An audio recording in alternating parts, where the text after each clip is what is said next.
Hello learners, welcome to Unacademy. मेरा नाम प्रांजल सिंह है और आज हम और आप मिलकर बात करने वाले हैं हमारे देश में रिजर्वेशन सिस्टम और एससी एसटी एक्ट के बारे में। ये बात हम और आप दोनों अच्छी तरह से जानते हैं कि हमारे देश में रिजर्वेशन सिस्टम है जो कि सर्टेन ग्रुप्स को कुछ अमाउंट ऑफ रिजर्वेशन देता है अलग अलग चीजों में।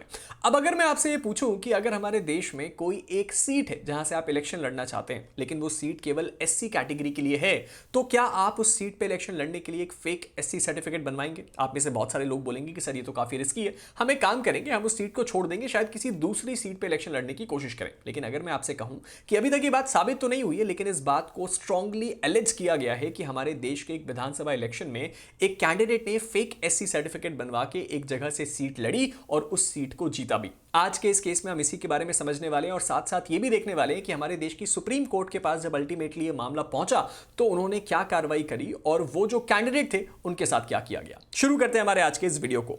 अब आज के इस केस के कीवर्ड्स को जरा देखिए, आपको इस केस की इंटेंसिटी के बारे में समझ में आएगा। सबसे पहले हमारे सामने लिखा हुआ है सुप्रीम कोर्ट ऑफ इंडिया, उसके बाद एक एमएलए लिखा हुआ है यानी कि मेंबर ऑफ लेजिस्लेटिव असेंबली, जिसको आप हिंदी में विधायक कहते हैं। उसके बाद लिखा हुआ है फेक शेड्यूल्ड कास्ट का सर्टिफिकेट और उसके बाद लिखा हुआ है मध्य प्रदेश। तो ये मध्य प्रदेश की कहानी है जिसको हम समझने वाले हैं।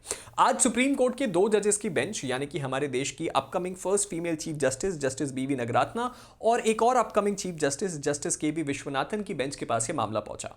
अब इस सिचुएशन में इस केस की बैकग्राउंड को समझना बहुत जरूरी है। इस केस का बैकग्राउंड में आते हैं राजेंद्र सिंह, जो कि ओरिजिनली जनरल कैटेगरी को बिलोंग करते हैं, ऐसा एलिज किया गया इस केस के फैक्ट में। और यह बोला गया कि उन्होंने फेक एससी का सर्टिफिकेट बनवाया 2008 में ताकि वो मध्य प्रदेश में विधानसभा का चुनाव लड़ सके।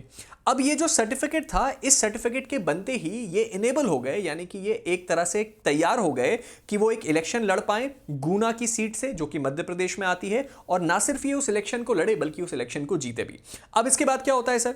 इसके बाद एक हाई पावर स्क्रूटनी कमेटी बैठती है और वो इनके एससी सर्टिफिकेट को बहुत ज्यादा अच्छी तरीके से चेक करती है, क्योंकि इसमें शिकायतें आने लगी। जब वो पूरी की पूरी चीजों को चेक किया जाता है तो लोगों को ये पता चलता है कि ये तो एक फ्रॉडुलेंट तरीके से हासिल किया गया एससी सर्टिफिकेट है, और जो प्रोसेस होता है, जिस प्रोसेस के तहत एससी सर्टिफिकेट जारी किया जाता है, उस प्रोसेस को कंप्लाई नहीं किया गया है। इसके बाद क्या होता है सर? इसके बाद इस सर्टिफिकेट को कैंसिल किया जाता है और इस कैंसलेशन को, यानी कि उनके एससी सर्टिफिकेट और उनके उस इलेक्शन को कैंसिल जो किया गया, उसको अपहेल्ड किया था ना सिर्फ मध्य प्रदेश हाई कोर्ट ने बल्कि उसके साथ ही साथ सुप्रीम कोर्ट ने भी साल 2013 में। लेकिन अगर यह मामला ऑलरेडी 2013 में क्लोज हो चुका है तो हमें अभी इस चीज के बारे में पढ़ने की क्या जरूरत है? बहुत ही इंटरेस्टिंग टर्न आया इस मामले में कुछ समय बाद। साल 2014 यानी कि ठीक एक साल बाद एक प्राइवेट क्रिमिनल कंप्लेंट फाइल करी जाती है इन्हीं साहब के अगेंस्ट, यानी कि ये जो एक्स एमएलए साहब थे, और बोला जाता है कि इन्होंने चीटिंग करी है, इन्होंने फॉर्जरी करी है और उसके साथ ही साथ इन्होंने क्रिमिनल कॉन्स्पिरेसी करी और इनको सजा दी जानी चाहिए। लेकिन सरप्राइजिंगली जब ये मामला मध्य प्रदेश की ग्वालियर जो हाईकोर्ट की बेंच है वहां पहुंचता है तो एमपी हाईकोर्ट की ग्वालियर बेंच बोलती है कि नहीं, ये बात सही नहीं है, और वो इस मामले को क्वॉश कर देती है।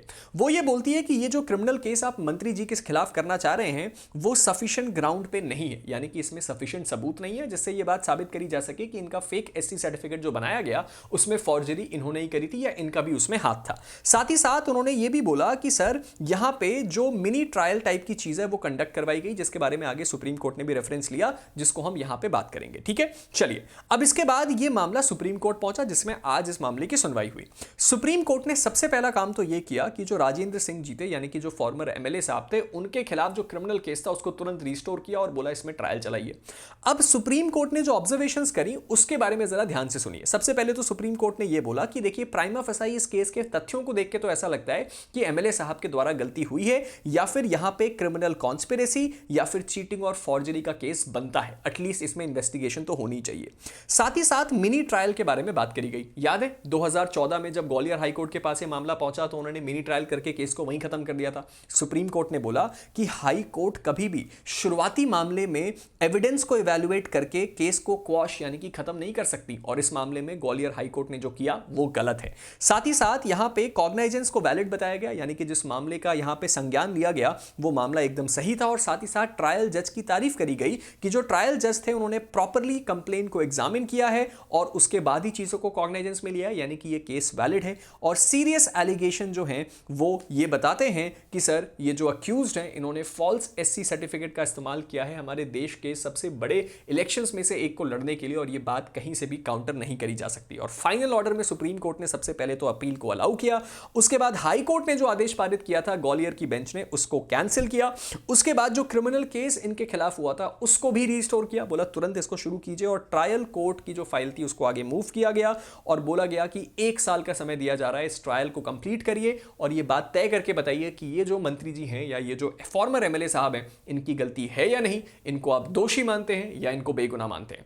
अब मेरा आपसे सवाल यह है कि आपके हिसाब से इस केस में जो इतना डिले हुआ उसका कारण क्या था और उसके साथ ही साथ दूसरा सबसे बड़ा रीजन कि क्या हमारे देश में कोई ऐसा प्रोटोकॉल नहीं होना चाहिए जिसके तहत हम इस बात को एग्जामिन कर पाएं और एक ऑनलाइन तरीके से इस बात को मॉनिटर कर पाएं कि हमारे देश में कौन कौन से ऐसे लोग हैं जिनके खिलाफ कभी भी इस बात का एक्यूजेशन लगाए कि वो एक फॉल्स कास्ट सर्टिफिकेट का इस्तेमाल करते हैं। क्योंकि हमें यह बात अच्छे से पता है कि हमारे देश में जो रिजर्वेशन सिस्टम है वो केवल स्पेसिफिक ग्रुप और कम्युनिटीज को दिया गया है और अगर उसका मिसयूज होगा तो ना सिर्फ वो हमारे देश की लीगल सिस्टम के खिलाफ है बल्कि उन कम्युनिटीज का भी अपमान है जिनको ये रिजर्वेशन मिला है।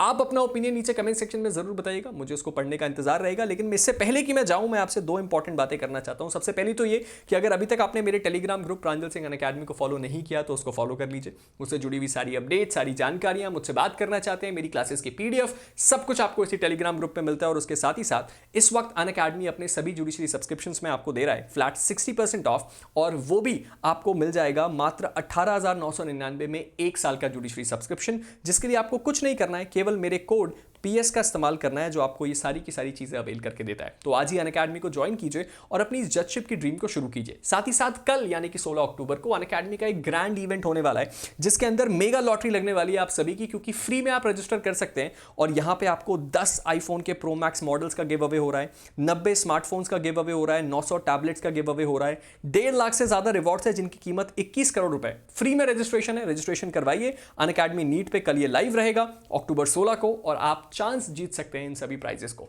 तो अभी हम आपसे विदा लेते हैं, आप सबसे मुलाकात बहुत जल्द होगी। तब तक के लिए guys stay motivated and keep learning. Thank you.